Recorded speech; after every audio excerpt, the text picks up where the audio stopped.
Inaonekana kuna mahali waya ilikuwa imekatika. Kuna waya mesh mahali watu wanapita kwa miguu. Aka slip off, akaanguka chini. Kutoka kwa hiyo daraja juu mpaka chini ni mita kama 30, na alipoanguka chini chuma silimpasua kichwa na akaweza kuaga mara moja. Daraja hiyo imekuwa ni hatari sana, sio mara ya kwanza watu wameanguka pale. Tumeokota zaidi ya watu 8 ambao wamekufa mahali hapo, wala ambao ninafahamu vizuri, na wote wameweza kupoteza maisha yao. Kwa hivyo langu ni kuuliza wananchi wa area hii na public kwa jumla waweze kutumia daraja ya chini ambayo ni ya magari kuliko kupita pale juu, ni mahali ambapo ni hatari sana.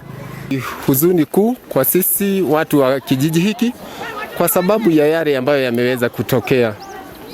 Kwa hakika daraja hili limekuwa ni tishio kubwa zaidi. Tangu kwa miaka kadhaa imekuwa na mashimo hapo, na unapopita pale kuna hatari. Tunapochaguana ni kama kijiji hiki tumekaa kama tumeachiliwa kabisa. Ukiona barabara ambayo iko hapa, wananchi wanapita huko juu kwa sababu ya kukosa barabara ya kupita. Maji inajaa hii daraja, hakuna barabara, wananchi wanapita huko juu. Na hiyo ndio kabisa sababu inayosababisha wananchi kupita juu. So tungeomba serikali itusaidie barabara iweze kutengenezwa, na ndio watu waache kupita huko juu na wapate barabara huku chini.